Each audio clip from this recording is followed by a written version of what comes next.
She opened her eyes and saw her breath forming small clouds in the air. Her apartment was freezing. For a human, this might have been uncomfortable. For a Veltheran like Hana, this was dangerous. Her people needed warmth. Their bodies were different from most species in the galaxy. They had crystalline structures inside them that kept them alive, and these structures needed specific temperatures to work properly. She pulled her blanket tighter around her shoulders and tried to think. The heating system must have broken down during the night. Hana stood up slowly, her joints feeling stiff from the cold. She walked to the control panel on her wall and pressed the buttons. Nothing happened. The screen stayed dark. She pressed again, harder this time. Still nothing. Hana felt a small wave of fear move through her chest. She was 879 years old.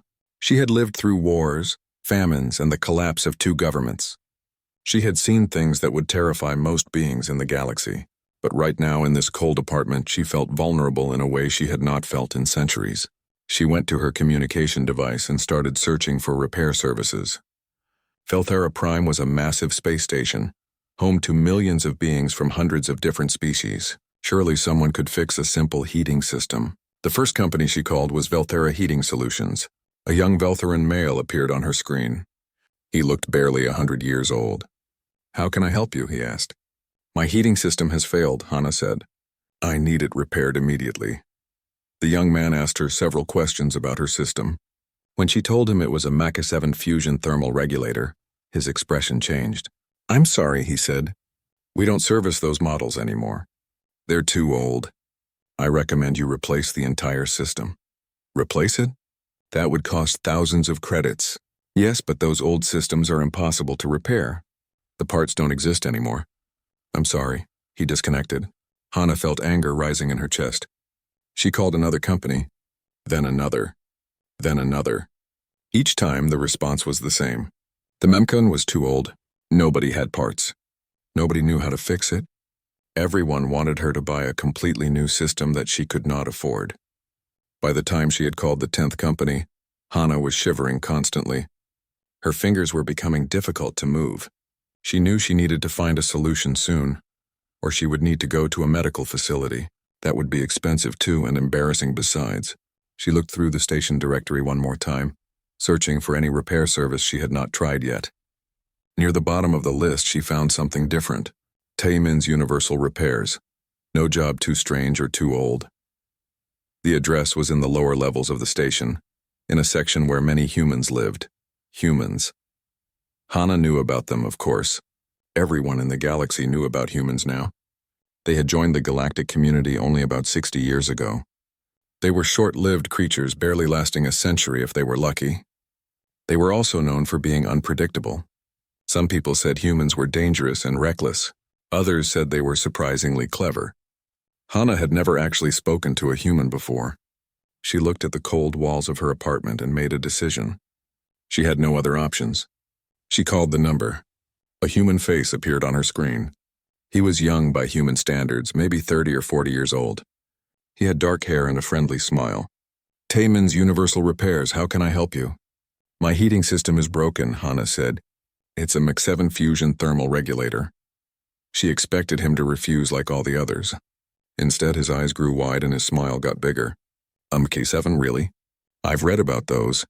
I never thought I'd actually get to see one in person. Hana was confused by his enthusiasm.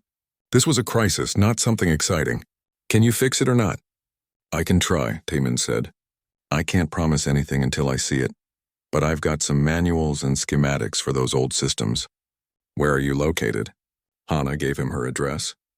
She expected him to say he would come tomorrow or in a few days. Instead, he said, "I'll be there in 40 minutes. Try to stay warm." He disconnected before she could respond. Hana wrapped herself in 2 more blankets and sat down to wait. She thought about the human's reaction. He had seemed excited about her old broken heating system. That was strange. Most technicians treated old equipment like garbage, something to be thrown away and replaced. This human had acted like she was offering him a treat. 35 minutes later, her door chimed. Hana stood up slowly and opened it. The human standing in her doorway was shorter than she expected. Most species Hana knew were taller than humans. He was wearing blue coveralls that looked worn and old, with Taemin's Repairs stitched across the back in white thread. carried a metal toolbox that looked ancient and battered, nothing like the sleek equipment modern technicians used. "Hi, I'm Taman," he said, stepping inside. "Wow, it really is cold in here. Let's get that fixed for you." He walked straight to the heating unit in the corner of her main room without waiting for directions. Hana watched as he knelt down beside it and started examining the outer casing. He pulled out a small device from his pocket and scanned the unit. Then he pulled out an actual paper manual, the pages yellowed with age. "Where did you get that?" Hana asked, surprised. Nobody used paper anymore. It was too fragile, too old-fashioned. "I collect old technical manuals," Taiman said, not looking up from the page he was reading. "You never know when you'll need information about old systems. Digital files get lost or corrupted, but paper lasts forever if you take care of it." He opened his toolbox and pulled out tools that Hana did not recognize. Some looked like they were made for completely different purposes. He started removing panels from the heating unit, working carefully but quickly. "The problem is probably in the resonance coil," he said, more to himself than to her. "These old fusion regulators always fail there first. The coil gets microfractures after a few centuries, and eventually it can't maintain the field stability anymore." Hana sat down on her couch, watching him work. She had no idea what he was talking about, but he seemed confident. His hands moved with practiced ease, even though he claimed he had never seen this exact model before. After about 10 minutes, Taman pulled out a component that glowed faintly blue. "There it is," he said, holding it up to the light. "See these tiny cracks? That's your problem right there. Can you fix it?" Hana asked. Taman was quiet for a moment, turning the component over in his hands. "Not exactly," he said finally. "This part is completely dead, but I think I can make a replacement that will work. It'll take me a few hours and it won't be pretty, but it should get your heat working again." "Please," Hana said. "Whatever you can do." Taman nodded and got to work. He pulled more tools from his box, along with several small components that looked like they came from entirely different devices. Hana watched in fascination as this young human began building something new from pieces of other things, his hands steady and his face focused with concentration. For the first time that morning, Hana felt a small spark of hope. Taman worked for 3 hours without stopping. Hana watched him the entire time, fascinated by his process. He did not work like any technician she had ever seen before. Modern technicians used advanced tools that did most of the work for them.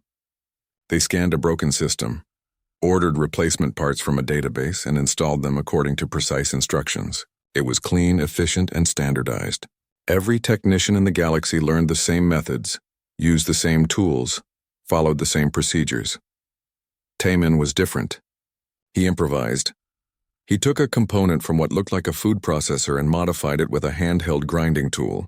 He stripped wires from an old communication device and soldered them together using techniques that seemed primitive, but effective.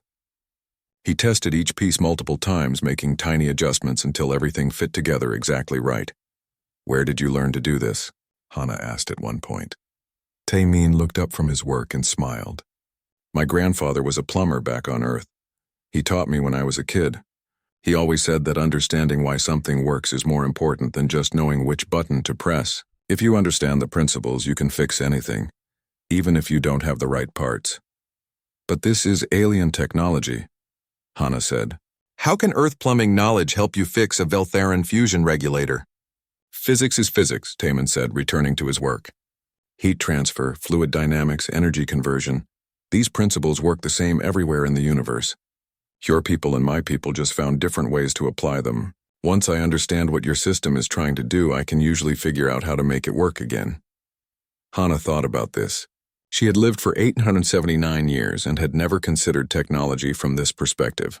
To her, and to most beings in the galaxy, technology was something you used, not something you truly understood. If it broke, you called an expert or bought a new one. The idea that someone could understand the fundamental principles well enough to create new solutions from scratch seemed almost magical. "Is this common among humans?" she asked. "This ability to improvise?" Taman shrugged. "I guess so. Humans learned technology pretty late compared to most galactic species. We didn't have millions of years to perfect our tools. We had to make do with what we had, fix things when they broke, and get creative when we didn't have the right resources. We got good at improvising because we had to." He held up the component he had been building. It looked nothing like the original part. It was larger, made from at least 5 different materials and had wires sticking out in several directions. It looked like something a child might build as a school project, but when Taimin connected it to his testing device, the reading showed it was functioning perfectly. "This should work," he said, sounding satisfied. "It's not going to win any design awards, but it'll keep you warm." He began reinstalling everything into the heating unit. Hana noticed that he was careful to explain what he was doing as he worked, as if teaching her about her own system. He showed her how the fusion reaction was contained, how the thermal exchange happened, where the safety systems were located. Nobody had ever explained these things to her before. "Why are you telling me all this?" Hana asked. "Because it's your system," Taimin said simply. "You should understand how it works. Plus, if something small goes wrong in the future, you might be able to fix it yourself without needing to call anyone." This was another strange idea. Most technicians wanted customers to call them for every little problem. It meant more work, more money. This human seemed more interested in teaching her independence than in creating repeat business. After another hour, Taimin closed the final panel and stood up. "Okay, let's see if this works." He pressed several buttons on the control panel. For a moment, nothing happened. Then the system hummed to life. The sound was slightly different from before, a bit deeper but steady and strong. Warm air began flowing into the room. Hana felt tears forming in her eyes. The warmth felt wonderful. She had not realized how cold she had become until the heat started returning to her body. "Thank you," she said, her voice breaking slightly. "Thank you so much." Taimin smiled and started packing his tools back into his battered toolbox. "Happy to help. These old systems are built really well. They last forever if you take care of them. Much better than the cheap new models they sell now." "How long will your repair last?" Hana asked, worried that the makeshift solution might fail again soon. "Hard to say for sure," Taimin admitted, "but I used good materials and the connections are solid. If I had to guess, probably another few hundred years minimum. Might last longer than that if you're lucky." Hana stared at him. "Few hundred years?" She had expected him to say a few months, maybe a year at most. "You're serious?" "Sure. The fusion core itself is still in perfect condition. That part will outlast both of us. The component I made isn't as elegant as the original, but it's actually more durable in some ways. I over-engineered it a bit just to be safe." He finished packing his tools and stood up. "Is there anything else you need? Any other systems acting weird?" Hana shook her head. "No, everything else is working fine. Please sit down for a moment. Let me make you some tea. It's the least I can do." Taimin hesitated, then smiled. "Sure, that would be nice." "Thank you." Hana went to her small kitchen area and prepared tea. This was a traditional Veltheran custom. When someone helped you significantly, you offered them tea and conversation. It was a way of showing respect and gratitude. She was curious about this human anyway. He was not what she expected. She returned with 2 cups of steaming tea and handed one to Taimin. He accepted it carefully, smelling it first before taking a small sip. "This is good," he said. "What is it?" "A blend of herbs from my homeworld," Hana explained. "We've been making it for thousands of years. It helps warm the body and calm the mind." They sat in comfortable silence for a moment, drinking their tea. The heating system continued humming in the background, filling the apartment with blessed warmth. "Can I ask you something?" Hana said finally. "Of course. Why did you come to Velthara Prime? This station is far from Earth. There are many humans now living in the galaxy, but most stay closer to human space. Why come here?" Taimin looked down at his cup. "I like fixing things that other people have given up on. Back in human space, there's plenty of work, but it's all standard stuff. New buildings, new systems, everything designed the same way. It's boring. Out here, I get to work with technology from dozens of different species, some of it centuries old. Every job is a puzzle. Every repair teaches me something new." "You enjoy the challenge," Hana said. "Yeah, exactly. Plus, I feel like I'm doing something useful. A lot of people out here have old systems they can't afford to replace. The big repair companies won't help them because there's no profit in it. So they suffer. Or they go into debt buying new systems they don't really need. I can help those people. I can keep their old systems running." Hana studied the human sitting across from her. He was young, barely a fraction of her age, but there was wisdom in his words. He understood something important about the galaxy that many older beings had forgotten. Sometimes the old ways were better than the new ways. Sometimes keeping something working was more valuable than replacing it with something modern. "You are a good person, Taimin," she said. He looked embarrassed. I just fix things. It's not that special. It is more special than you know, Hana said quietly. They finished their tea in companionable silence. Outside the window, Velthara Prime continued its endless activity. Millions of beings living their lives, rushing from place to place, chasing their goals and dreams.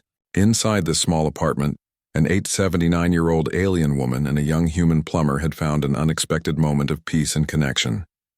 Finally, Taemin stood up. I should probably give you the bill and get going. I have 2 more calls scheduled today. Hana felt her good mood darken slightly. Of course, he had done incredible work. This would be expensive. She prepared herself to see a large number. Taemin pulled out a small datapad from his pocket. He tapped on it for a moment, calculating something. Then he turned it around to show Hana the screen. Here's the breakdown. Parts cost me 15 credits. Labor is my standard rate of 30 credits per hour. I was here for 4 hours total, so that's 30 credits, plus a 2-credit service call fee. The total comes to 47 credits. Hana stared at the number. She read it again, and again. 47 credits. She felt something strange happening inside her chest. Not relief, not gratitude. Something else. Something that felt like sadness mixed with anger. Is something wrong? Taemin asked, noticing her expression. If the price is too high, I can work out a payment plan. You don't have to pay it all at once, too high. Hana's voice came out sharper than she intended. Taemin, this is insultingly low. Now it was Taemin's turn to look confused. I don't understand. Most people are happy when the bill is low. Hana stood up and walked to her window. She looked out at the massive space station surrounding them. Do you know how much the other repair companies wanted to charge me? No. They did not want to charge me anything. They wanted me to replace the entire system. The cheapest quote I received was 8,000 credits. Most were over 10,000. And you repaired my impossible-to-repair system for 47 credits. Well, yeah, but I didn't have to replace anything. I just fixed what was broken.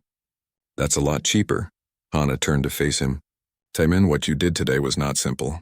You performed a miracle. You took a system that every expert in this station said was unfixable, and you fixed it. You created a new component from pieces of other devices. You made something that will last hundreds of years. And you charge 47 credits? Taemin shifted uncomfortably. It's just plumbing. It's not like I cured a disease or negotiated peace between warring species. I fixed a heater. Do you know what a Veltheran master technician charges per hour? Hana asked. No. 200 credits. And that is for standard work on modern systems. For difficult repairs on rare equipment, they charge 500 credits per hour, sometimes more. You should have charged me at least 2,000 credits for what you did today. Probably more. Taemin looked genuinely shocked. That's crazy. Nobody would pay that much for basic repairs. I would pay it, Hana said firmly. Gladly. Because you saved me from spending 8,000 credits on a new system. You saved my life, actually. I was getting dangerously cold. If I had waited much longer, I would have needed medical treatment.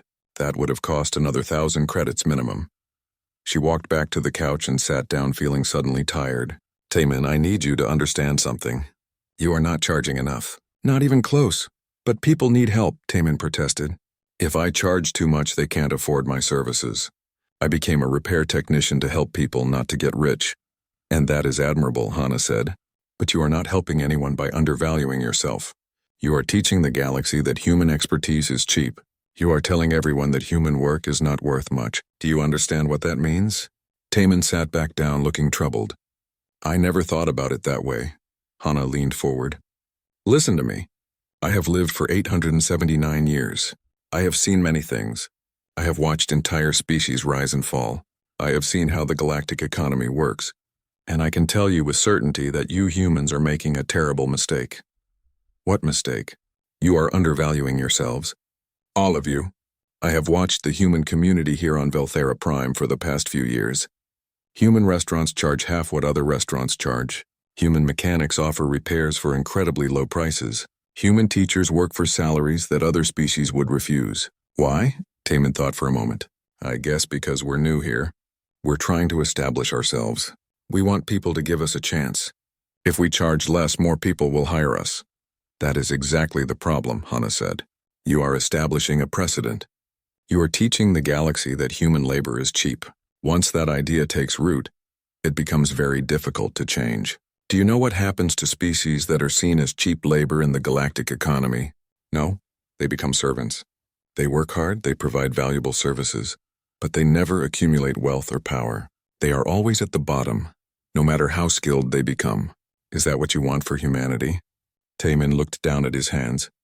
They were stained with grease and oil from his work. No, of course not. But I'm just one person. What difference does my pricing make? Every change starts with one person, Hana said. And besides, you are not just one person. You are a symbol. When you charge 47 credits for a miracle repair, you tell every human in the galaxy that their skills are worth nothing. When other humans see you working for so little, they feel they must charge even less to compete. It becomes a race to the bottom. She paused, letting her words sink in. But if you charge what your work is actually worth, you set a different example. You show other humans that they deserve fair compensation. You force the galaxy to recognize human expertise as valuable. Taemin was quiet for a long time. Hana could see him thinking, processing what she had said. Finally, he spoke. I don't know how to charge more. I wouldn't even know what to ask for. How do I know what's fair? I can teach you, Hana said immediately. I have been part of the galactic economy for centuries. I know how pricing works, how negotiations happen, how to assess the true value of services. Let me be your advisor. Why would you do that? You barely know me. Hana smiled, a sad smile that held centuries of experience. Because I like you, Taemin. You remind me of how my people used to be long ago, before we became cynical and focused only on profit. You genuinely want to help others. That is rare and precious. But good intentions are not enough. You need wisdom too. You need to understand how the galaxy works. She stood up and walked to her desk. She pulled out her own datapad and began typing. I am going to pay you what you should have charged. 2,500 credits. That is fair for the work you did today. No, wait, that's too much. Taemin stood up quickly. I can't accept that. You can and you will, Hana said firmly. Consider it a lesson. This is what your work is worth. This is what you should charge in the future. Not because you are greedy, but because you are skilled. She transferred the credits before he could protest further. Taemin's datapad beeped, showing the incoming payment. He stared at it like it might explode. I don't feel right about this, he said quietly. You will, Hana assured him. Give it time. For now, just accept the payment and think about what I have said. Will you allow me to advise you? To help you understand how to price your services fairly? Taemin looked at her for a long moment. Hana could see the conflict in his eyes. Part of him wanted to refuse, to run away from this uncomfortable conversation, but another part, a curious part, wanted to understand. Okay, he said finally. I'll listen to what you have to say. I'm not promising I'll change everything, but I'll listen. That is all I ask, Hana said. Come back tomorrow evening. Bring records of your past jobs, what you charged, what you did. We will review them together. I will show you where you are undercharging and why. Is that acceptable? Yeah, I guess so. Hana walked him to the door. The apartment was wonderfully warm now, the heating system working perfectly. Thank you again for fixing my heater. You truly saved me today. Taemin smiled, some of his earlier cheerfulness returning. You're welcome. And thanks for the tea. And for the, lesson, I guess. After he left, Hana sat back down on her couch. She felt tired but also energized.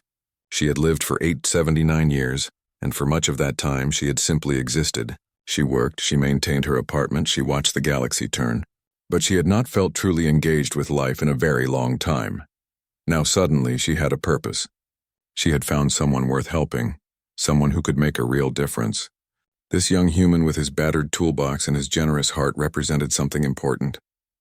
If she could teach him to value himself properly, maybe other humans would follow his example. Maybe humanity could avoid the trap that had caught so many other species.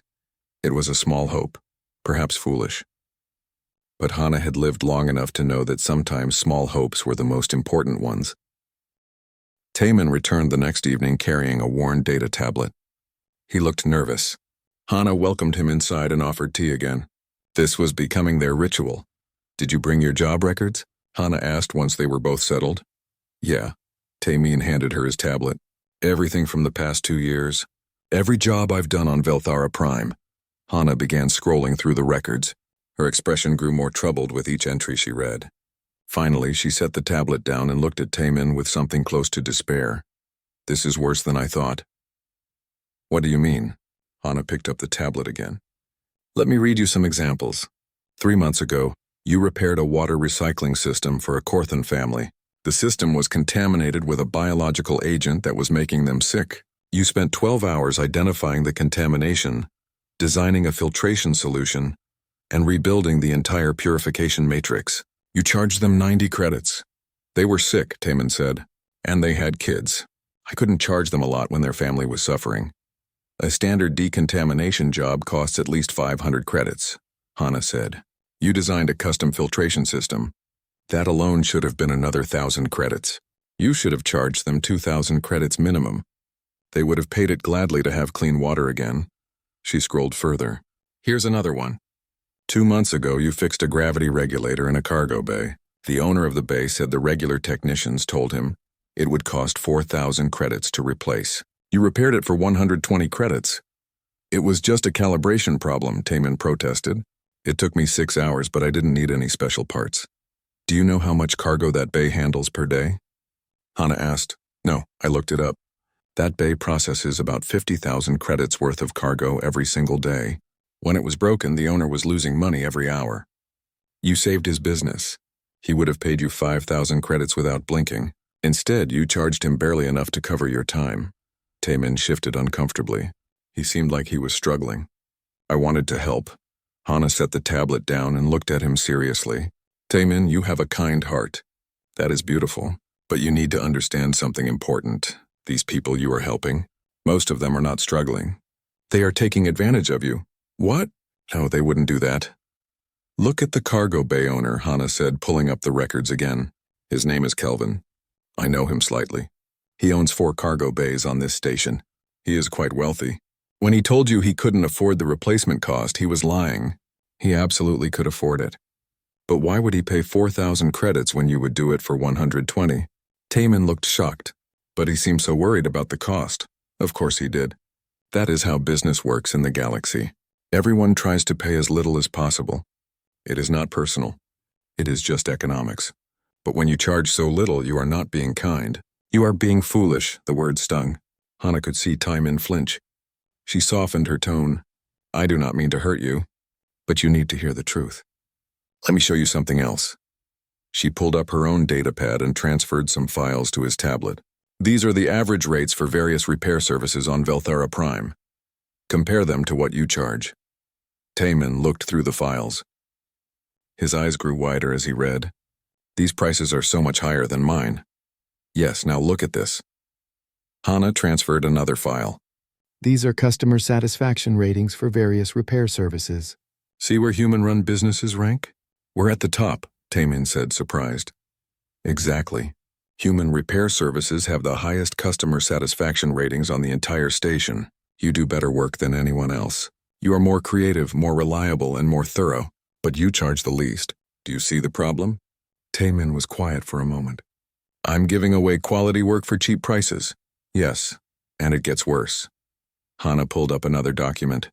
This is a business analysis report from the Velthara Prime Chamber of Commerce. It was published 2 months ago.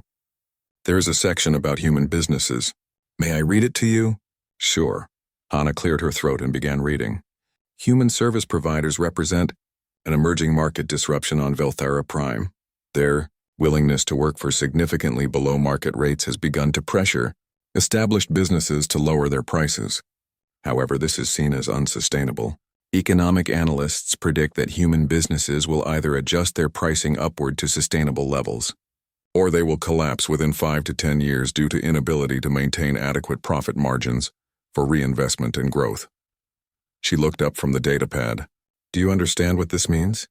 They think human businesses will fail? They think you will fail because you do not charge enough to sustain yourselves long term. And they are right. Taman, how much money do you have saved? Taman looked embarrassed. Not much. Maybe 2,000 credits. And you have been working full-time for 2 years. With the quality of work you do, you should have at least 50,000 credits saved by now. Probably more. But you don't because you give your work away. Hana stood up and walked to her window. I want to tell you a story. About 600 years ago, there was a species called the Drenni. They were brilliant artists. They could create sculptures and paintings that made people weep with joy.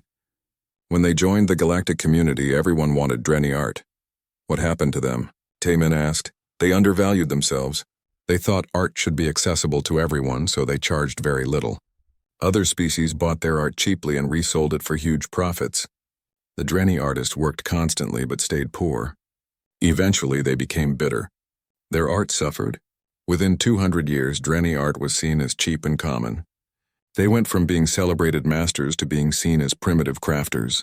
Their entire cultural legacy was destroyed because they did not understand their own worth. She turned back to Taemin. I do not want this to happen to humanity. You are too valuable. Your creativity, your problem-solving skills, your willingness to tackle difficult challenges, these are gifts. But if you give them away cheaply, the galaxy will treat them as cheap. Do you understand? Taemin nodded slowly. I think so.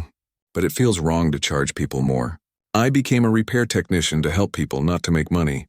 You can do both, Hana said gently. Charging fair prices does not make you greedy. It makes you sustainable. If you charge properly, you can save money. You can invest in better tools. You can eventually hire assistants and teach them your skills. You can expand your ability to help people, but if you stay at your current prices, you will burn out, go broke, or both. She sat back down. Let me ask you something. Why did you come to Velthera Prime? I wanted adventure. I wanted to see the galaxy and learn about different technologies. And have you learned a lot? Yes, definitely. Every job teaches me something new. Good. Now imagine you could afford to take classes from master technicians of different species. Imagine you could buy specialized tools that would let you handle even more complex repairs. Imagine you could hire assistants and teach them everything you know, creating a whole team of skilled repair technicians. Would that help you accomplish your goals better than working alone for cheap prices? Taemin thought about this. Yeah, I guess it would. Then you need to charge more, not because money is important by itself, but because money is a tool. It lets you do more good in the long run. Hana pulled out a notebook, actual paper, which made Taemin smile since he also loved paper documents. Here is what we are going to do. We will go through your services one by one. For each type of repair, I will help you establish fair pricing. Not the highest prices, not exploitative prices, but fair prices that reflect the true value of your work. Are you willing to try this? Taemin took a deep breath. Okay, yes, I'm willing to try. But I have a condition. What is it? If someone really can't afford my new prices, if they're genuinely in need, I want to be able to help them anyway. Maybe at a reduced rate or on a payment plan. Hana smiled. That is completely reasonable. In fact, that is how most successful businesses operate. They charge fair prices to customers who can afford them, and they offer assistance programs for those who cannot. It is both good business and good ethics. They spent the next 3 hours going through Taemin's services. For each type of repair, Hana explained the market rates, the value he was providing, and what he should charge. She taught him how to assess the difficulty of a job, how to quote prices confidently, and how to handle negotiations. By the end of the evening, Taemin had a completely new pricing structure. His rates were 5 to 10 times higher than before. He looked terrified. What if nobody hires me anymore? He asked. Some people won't, Hana admitted. The ones who are exploiting your low prices will go elsewhere. But the customers who value quality work will stay, and you will attract new customers who specifically want the best technician available, regardless of cost. Trust me. Taemin stood to leave, holding his tablet like it might explode. The new pricing structure felt like a completely different business. Thank you for your help, he said. I'm scared, but I think you're right. I'll try it. That is all I ask, Hana said. Come back next week. Tell me how it goes. The first call came 2 days later. Taemin sat in his small workshop in the lower levels of Velthera Prime, staring at his communication device. A potential customer named Jareem wanted his atmospheric processor repaired. It was a standard job, something Taemin had done many times before. In the past, he would have quoted about 80 credits for this work. According to his new pricing structure, he should charge 450 credits. His finger hovered over the button to return the call. He felt sick. 450 credits seemed like an impossible amount to ask for. What if Jareem laughed at him? What if word spread that Taemin had become greedy and expensive? What if his business dried up completely? He remembered Hana's words. Fair prices. Sustainable business. Long-term thinking. He pressed the call button. Jareem's face appeared on the screen. He was a Heveran, a species with blue skin and 4 eyes. Taemin, thanks for calling back. I need my atmospheric processor looked at. It's making strange noises, and the air quality in my apartment has been getting worse. I can help with that, Taemin said, trying to sound confident. Based on what you're describing, it's probably a filter degradation issue combined with a fan-bearing problem. The repair would take about 4 hours, including diagnostics and testing. My rate for this type of work is 450 credits? There was a pause. Taemin's heart hammered in his chest. This was it. Joram would refuse. He would hang up. He would call Taemin overpriced and greedy. That's reasonable, Joram said. When can you come? Taemin almost fell out of his chair. I have an opening tomorrow afternoon? Perfect. I'll send you my address. Thank you. The call ended. Taemin sat in his workshop stunned. It had worked. Joram had agreed to the price without argument, without negotiation, without even seeming surprised. He had called it reasonable. Over the next week, Taemin received 11 more service calls. He quoted his new prices every time, his confidence growing slightly with each call. 9 customers agreed to his rates immediately. 2 asked if he could lower his price, and he politely explained his pricing structure. Both customers decided to hire him anyway. But there was a problem. While the customers who called him were willing to pay his new rates, he was receiving fewer calls overall. His schedule, which used to be packed with 5 or 6 jobs per day, now had only 1 or 2. He was making more money per job, but fewer total jobs meant his income was actually decreasing. He tried not to panic.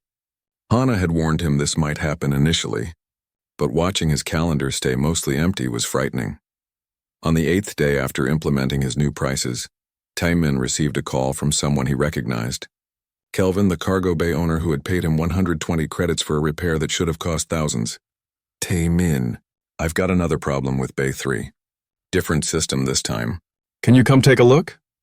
Taemin pulled up his notes about cargo bay systems. What are the symptoms? Kelvin described the issue. It sounded like a power distribution problem, potentially complex. Based on what you're telling me, this would be about 8 hours of work. My rate for commercial power systems is 900 credits. There was a long silence. 900 credits? Kelvin's voice was cold. You charged me 120 credits last time. My rates have changed, Taemin said, keeping his voice steady. 900 credits is the standard market rate for this type of work. Actually, most commercial technicians charge between 1,000 and 1,200 credits. This is ridiculous. You're trying to rip me off. Taemin felt anger rising in his chest. He remembered Hana showing him that Kelvin owned 4 cargo bays, that he was quite wealthy. I'm charging fair market rates for skilled work. If you'd like to compare prices, I can provide you with a list of other qualified technicians. Forget it. I'll find someone else. Kelvin disconnected abruptly. Taemin sat back in his chair. His hands were shaking slightly. That had been unpleasant. But he also felt something else, a small spark of pride. He had stood his ground. He had refused to be taken advantage of. That evening, he visited Hana to tell her about his week. She listened carefully to everything, nodding at certain points. You lost Kelvin as a customer, she said when he finished. How do you feel about that? Honestly, I'm okay with it. He was never really a good customer anyway. He just wanted cheap work. Exactly, Hana said, smiling. This is an important lesson. Not all customers are good customers. The ones who only care about getting the lowest price will never value your work properly. Losing them is not a loss. It's making room for better customers. But I'm getting fewer calls overall, Taemin said. That worries me. It should only be temporary, Hana assured him. Right now, people are adjusting to your new prices. Some of your old customers who can't afford your rates are going elsewhere. But soon, word will spread about your quality. Customers who are willing to pay for good work will start finding you. Be patient, Taemin wanted to believe her. But patience was hard when his savings were shrinking. 2 weeks after changing his prices, something unexpected happened. Taemin received a call from someone named Somin. She spoke with an accent that suggested she was also human, though they had never met. Are you Taemin, the repair technician? She asked. Yes, that's me. I heard about you from a friend. She said you're the best technician on the station, and that you finally started charging proper prices for your work. I run a small restaurant, and I need someone to overhaul my entire kitchen cooling system. It's a big job. Most technicians want to replace everything, which would cost me 40,000 credits. Can you take a look? Taemin felt his heart race. This was a huge opportunity. I'd be happy to assess it. When would work for you? Can you come tomorrow morning? Absolutely. The next day, Taemin arrived at Somin's restaurant. It was a small place that served fusion cuisine combining human and Heveran cooking styles. The kitchen was cramped but well organized. Somin showed him the cooling system, which was indeed in bad shape. Taemin spent 2 hours examining everything, taking notes and measurements. Finally, he sat down with Somin to give her his assessment. Your system is old, but it's well built. The core components are fine. You don't need a full replacement. What you need is a complete overhaul. New coolant lines, upgraded control systems, and some custom modifications to handle the temperature variations your fusion cooking requires. It's a complex job. It'll take me about a week of work, maybe 30 hours total. With parts and labor, I'd estimate 12,000 credits. Somin's face fell. That's still a lot. It is, Taemin admitted. But it's less than a third of what a full replacement would cost. And if I do this overhaul properly, your system will last another 20 years minimum. A new system might only last 10 years before needing replacement. Somin thought for a moment. Can you do the work in stages? Maybe I pay for half now and half when you finish? That's fine. Then let's do it. When can you start? They shook hands on the deal. As Taemin walked back to his workshop, he felt genuinely excited for the first time in weeks. This was exactly the kind of customer Hana had told him about. Someone who valued quality work and was willing to pay fairly for it. He started working on Somin's cooling system the next day. It was challenging work, requiring all his creativity and skill. He had to design custom solutions for several problems, fabricating parts that didn't exist in any standard catalog. It was exactly the kind of puzzle he loved solving. On the third day of work, another human came into the kitchen. He introduced himself as Doyun. Somin told me about you. I manage a small data processing center. We have some cooling issues too. Would you be interested in taking a look after you finish here? Definitely, Taemin said. Let me give you my contact information. On the 5th day, a Heveran named Talesa came by. I'm friends with Joram. He said you did excellent work on his atmospheric processor. I have a water purification system that needs servicing. Here's my information. By the time Taemin finished Somin's cooling system, he had 3 more jobs lined up. All of them were willing to pay his standard rates. None of them tried to negotiate him down to impossibly low prices. He visited Hana that evening with good news. You were right. The customers I'm getting now are better. They understand the value of quality work. They don't argue about prices. I told you, Hana said, looking pleased. Word is spreading. You are becoming known as the technician to hire when you want the job done right. That reputation is worth far more than being known as the cheap option. I'm still getting fewer jobs than before, Taemin admitted, but each job pays enough that I'm actually making more money overall. And the work is more interesting too. These customers want real solutions, not just quick fixes. Hana nodded. This is sustainable business. You cannot survive on volume alone when your prices are too low, but you can thrive on quality and reputation. You are learning, Taemin smiled. I couldn't have done this without you. Thank you. You did this yourself, Hana said. I simply showed you what was possible. You had the courage to actually change. That is the hard part. As Taemin left her apartment that evening, he felt different, more confident, more professional.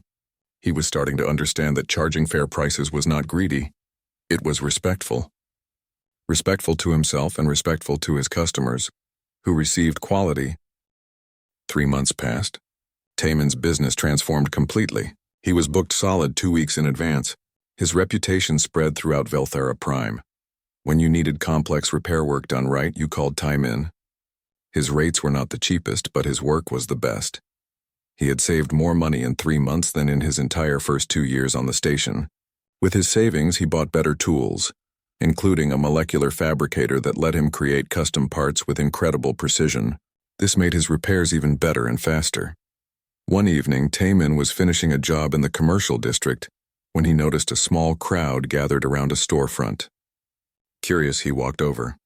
The store was a human-run electronics repair shop.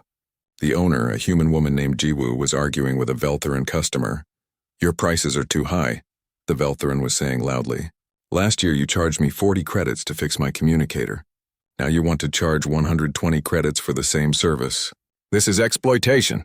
Jiwoo looked stressed and upset. My costs have increased. Rent went up. Parts became more expensive. I cannot keep charging the same low prices. Then I will take my business elsewhere. The Veltheran stormed off. Several other customers who had been waiting in line also left, muttering about greedy humans. Taemin watched Jiwoo sink into a chair, looking defeated.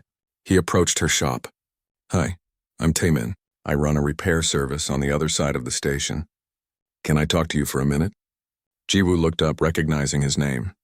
Taemin? I've heard of you. People say you're the best repair technician on Velthera Prime. Also the most expensive. Taemin smiled slightly. Not the most expensive. Just fairly priced. I couldn't help overhearing what happened just now. You're trying to raise your prices? Trying and failing, Jiwoo said bitterly. I've been charging way too little for too long. I'm barely making enough to pay rent and eat. But every time I try to raise my prices, customers get angry and leave. I don't know what to do. I had the same problem, Taemin said. Can I tell you what I learned? Over the next hour, Taemin shared his story. He told Jiwoo about meeting Hana, about learning to value his work properly, about losing some customers but gaining better ones. He showed her his current pricing structure and explained how he had transitioned from cheap prices to fair ones. Jiwoo listened intently. But how did you deal with the customers who got angry? How did you convince them the higher prices were worth it? I didn't convince them, Taemin said. That's the key. The customers who only care about cheap prices will never be satisfied. You can't convince them to value quality because they don't want quality.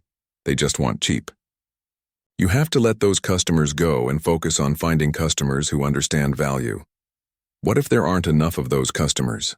There are always enough, Taemin assured her.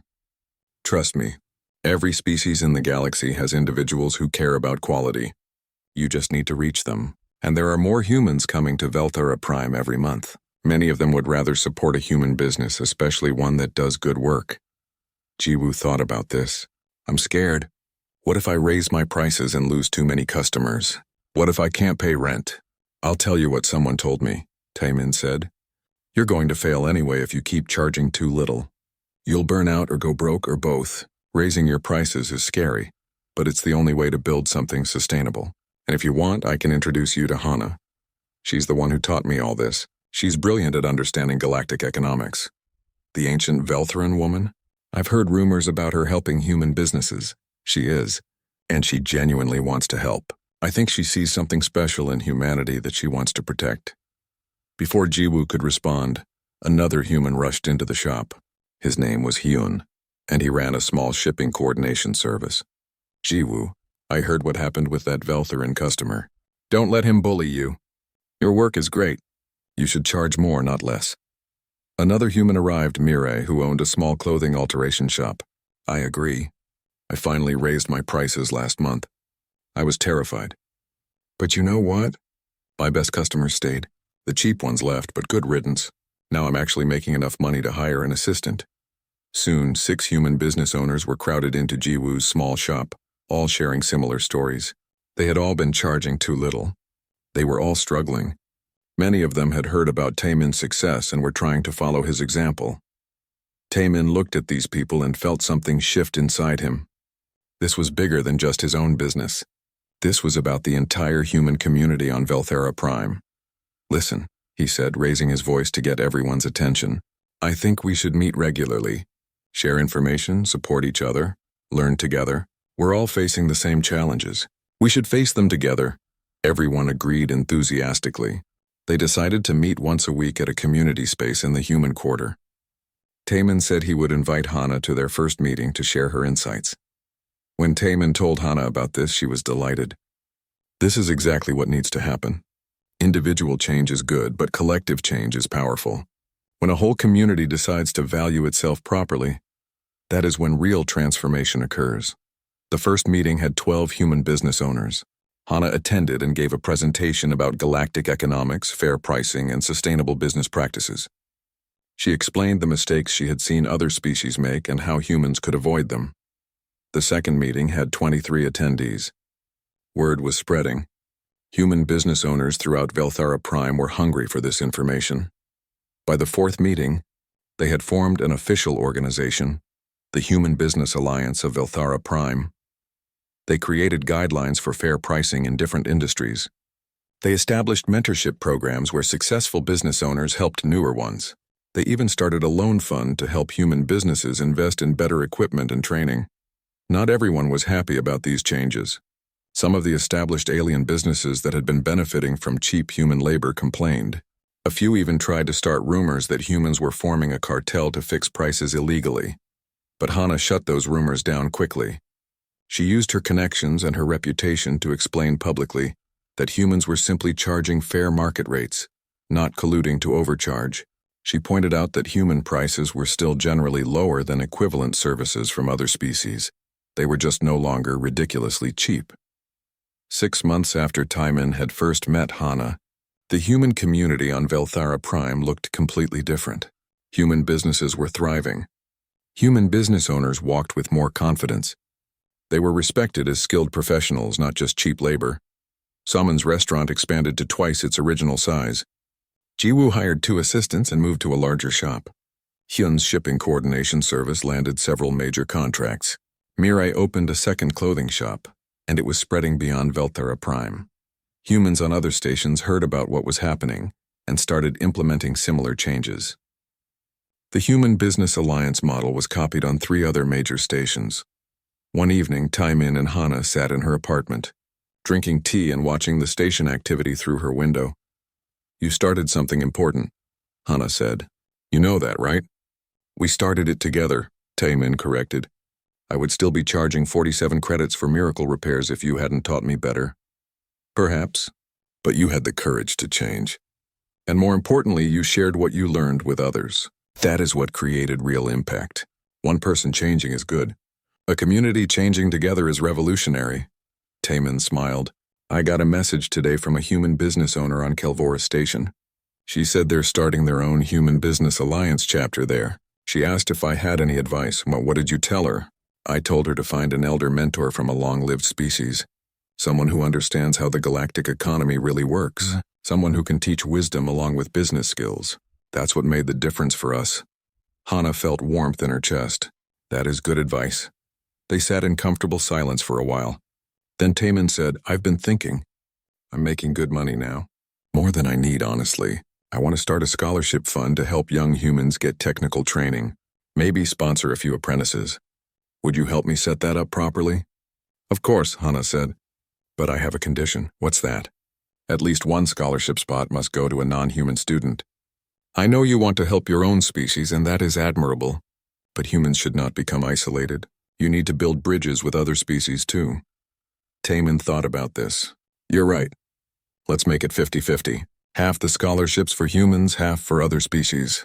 That way everyone learns together." "Perfect," Hana said. "You are becoming wise, Taimin." I had a good teacher. As the evening wore on and they continued talking, neither of them realized how much their simple friendship had already changed. What had started with a broken heating system and a ridiculously low bill had grown into something that would affect thousands of lives throughout the galaxy. Sometimes the smallest moments create the biggest changes. Not everyone was happy with the changes sweeping through Velthora Prime's human community. Taimin discovered this the hard way when he received a message from the Station Commerce Board requesting his presence at a hearing. The message was formal and cold. It accused him of engaging in anti-competitive practices and artificially inflating service costs. He was required to appear before the board in 3 days to defend his business practices. Taimin felt panic rising in his chest. He immediately contacted Hana. She arrived at his workshop within the hour. "Show me the message." After reading it, Hana's expression hardened. "This is Kelvin's doing. I recognize his tactics. The cargo bay owner I refuse to work for cheap. Yes, he sits on the Commerce Board. He is trying to intimidate you into lowering your prices again. He wants other humans to see what happens when they charge fair rates. They get investigated and harassed." "What do I do?" Taimin asked. "I can't afford legal representation. I don't even know the laws well enough to defend myself." Hana smiled. "You do not need legal representation. You need someone who has been navigating galactic commerce law for 800 years. You need me." Over the next 3 days, Hana prepared Taimin for the hearing. She taught him the relevant laws, helped him organize documentation of his work, and prepared a presentation showing that his prices were actually below average for the quality of service he provided. The hearing took place in a formal conference room in the station's administrative section. 5 board members sat at a long table. Kelvin was among them, his expression smug. Taman of Taman's Universal Repairs, the board chairwoman began. You have been accused of price fixing and anti-competitive behavior. How do you respond? Taman stood up, his hands shaking slightly but his voice steady. I deny these accusations completely. I charge fair market rates for specialized repair services. I do not coordinate pricing with competitors. Each customer receives a custom quote based on the specific work required. This is standard business practice throughout the galaxy. Your prices have increased dramatically over the past several months, Kelvin interjected. Some customers report price increases of 500% or more. That is exploitative. My prices increased because I was dramatically undercharging previously, Taman explained. I was not sustainable at my old rates. My new rates are actually lower than most comparable services on this station. I have documentation to prove this. He pulled up a comparison chart that Hana had helped him prepare. It showed repair rates for various services from 20 different providers on Velthara Prime. Taman's rates were in the lower third for standard work, and middle of the range for complex specialized repairs. Furthermore, Taman continued, I would like to note that none of my customers have filed complaints about my pricing. The only complaint came from Mr. Kelvin, who is not actually a customer of mine. Kelvin's expression darkened. I tried to hire you. You refused because I wouldn't pay your inflated rates. I did not refuse to work for you, Taman said calmly. I quoted you a fair market rate. You declined to hire me at that rate. That is your right as a customer. But it does not give you the right to claim my pricing is illegal. Another board member spoke up. There are reports that multiple human businesses have raised their prices around the same time. This suggests coordination. This was the moment Hana had prepared him for. There has been no coordination of specific prices, Taman said. However, there has been information sharing within the human business community. We have been educating each other about fair pricing practices in galactic markets. This is legal and encouraged under Station Commerce Regulations, Section 7, Paragraph 12. He pulled up the relevant regulation on the display screen. Several board members looked surprised that he knew the specific citation. Human business owners were operating at a significant information disadvantage, Taman continued. We are new to the galactic economy. We did not understand market norms. Now we are learning and adjusting our practices accordingly. This is adaptation, not anti-competitive behavior. The board members conferred quietly among themselves. Finally, the chairwoman spoke. These are serious accusations that require investigation. However, based on the evidence presented today, we find no immediate grounds for sanctions. This hearing is concluded. Mr. Taman, you are free to continue your business operations. Kelvin looked furious but said nothing. Taman thanked the board and left quickly before anyone could change their minds. Outside the conference room, Hana was waiting. How did it go? They dismissed the accusations, Taman said, feeling relief wash over him. Everything you taught me, it worked perfectly. Of course it did. Kelvin was betting that you would be too ignorant and too scared to defend yourself properly. He did not account for you having an advisor who knows the system inside and out. As they walked back toward the commercial district, Taman noticed other humans watching them with worried expressions. Word had spread about the hearing. Everyone was nervous about what it meant for their businesses.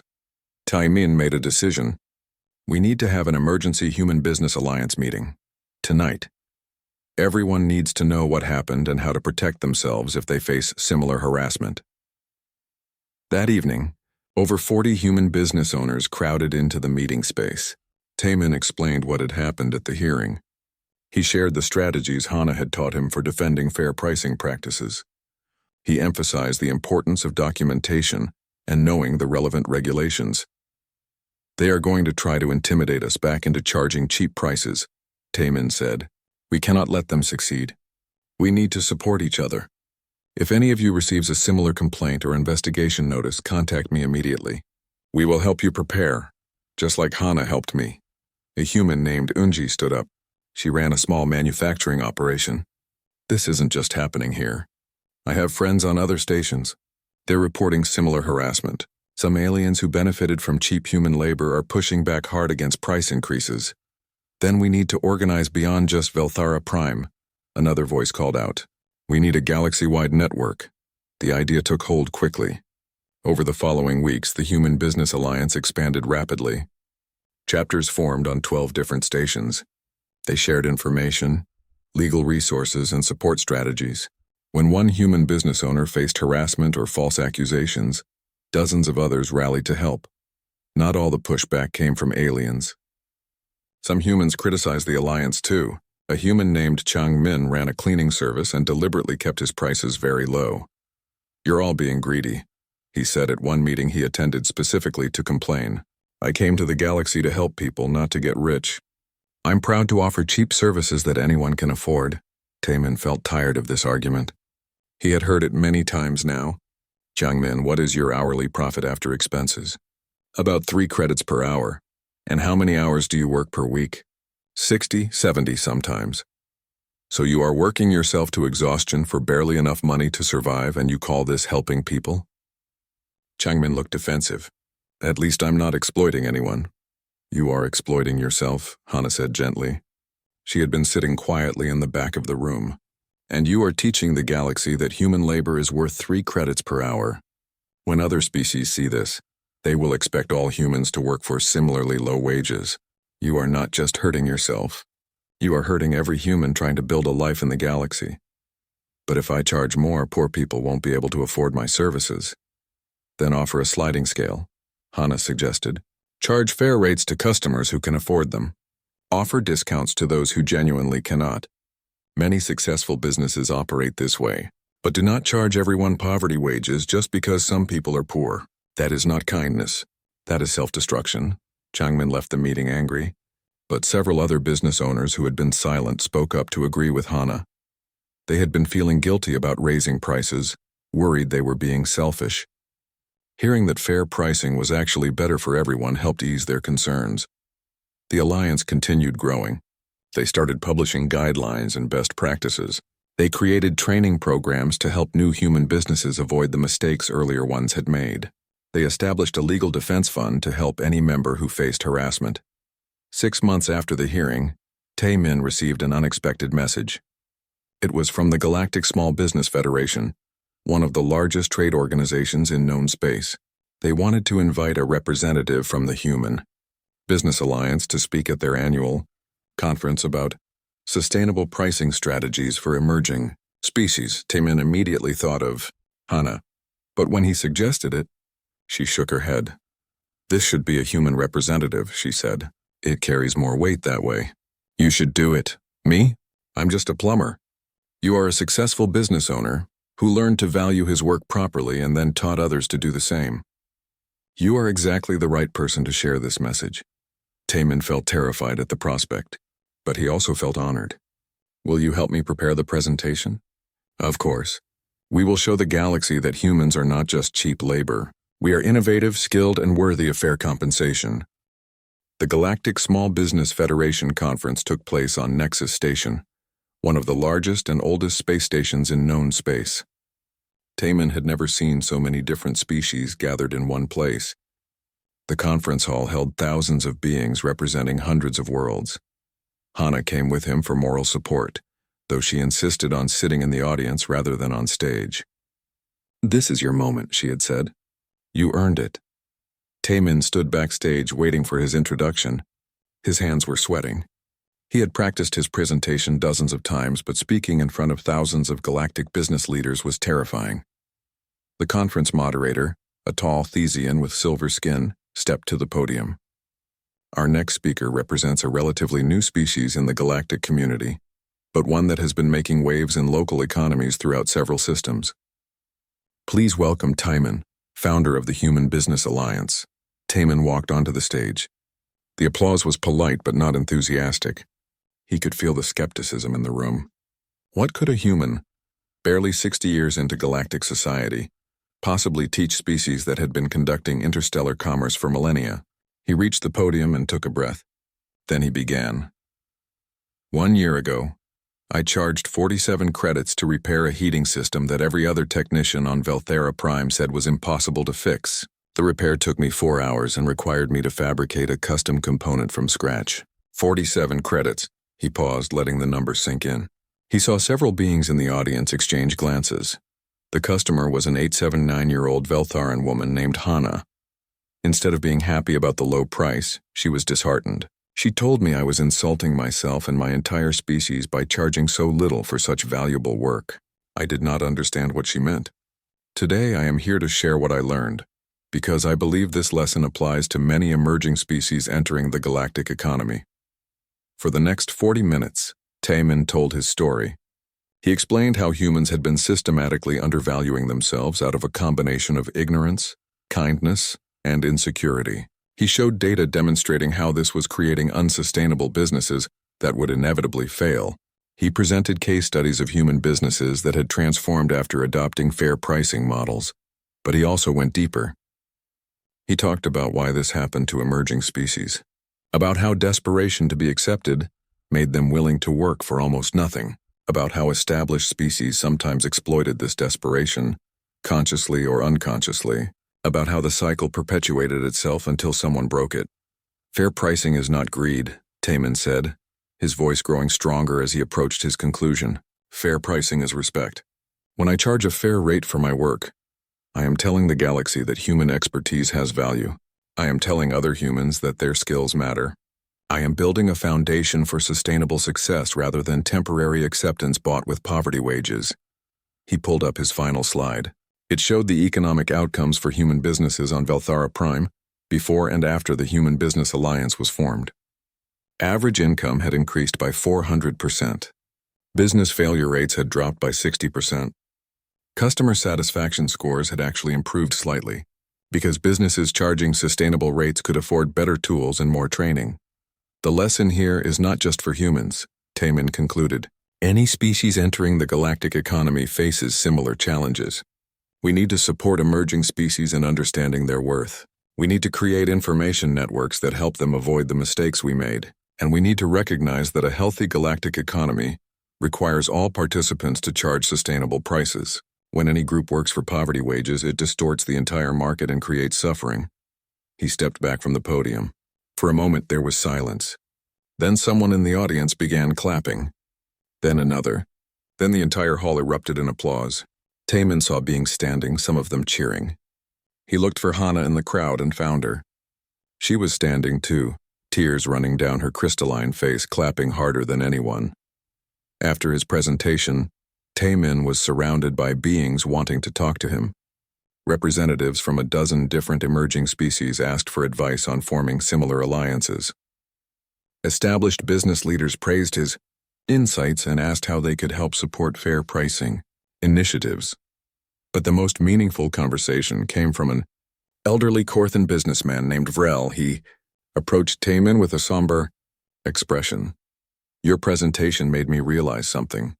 Uncomfortable, Vrel said. I have been taking advantage of cheap human labor. I hired a human maintenance technician 6 months ago.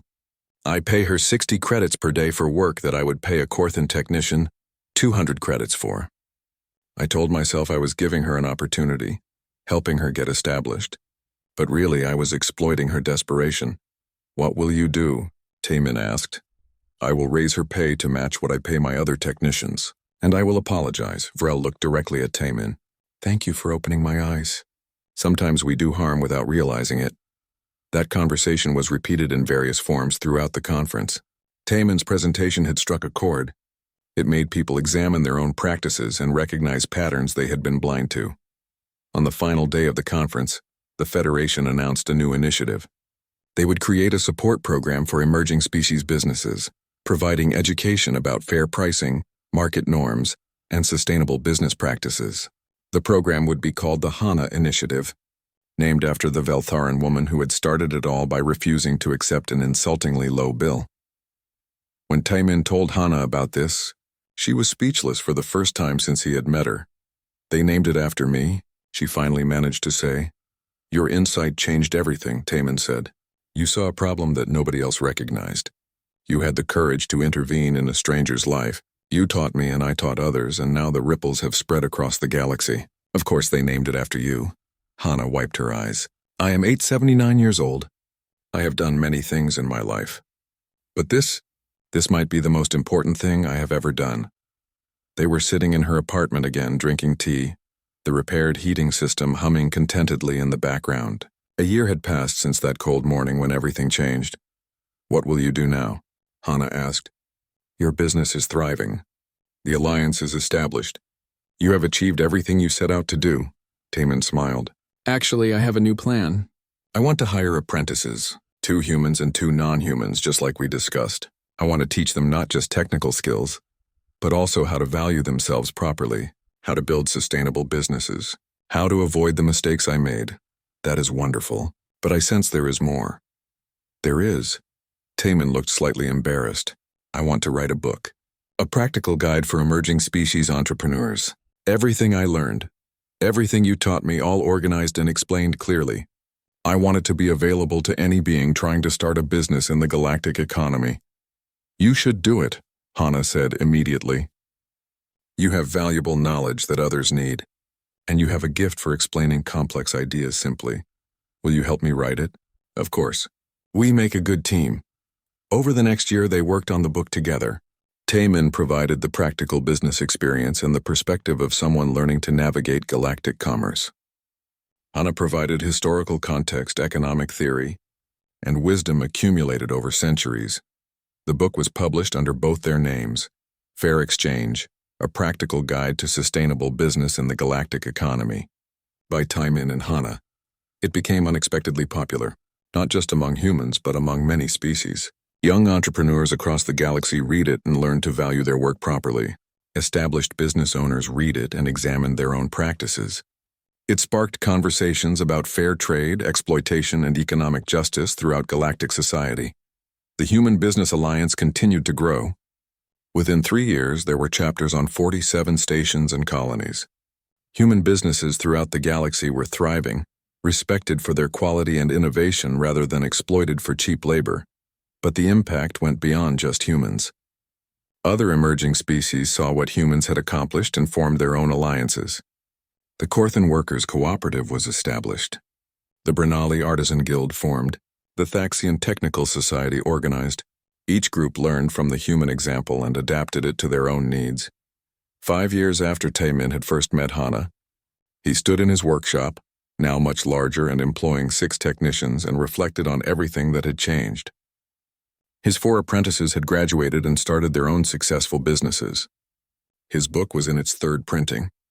The scholarship fund he had established had helped 32 young beings get technical training. He received a message on his communicator. It was from Hana. "Can you come to my apartment this evening? I have something to discuss with you." When Taemin arrived, he found Hana looking more serious than usual. "Is everything okay?" he asked, concerned. "Yes, everything is fine. Better than fine, actually. But I need to tell you something." She paused, gathering her thoughts. "I am old, Taemin. Even for a Veltheran, 884 years is quite old. I have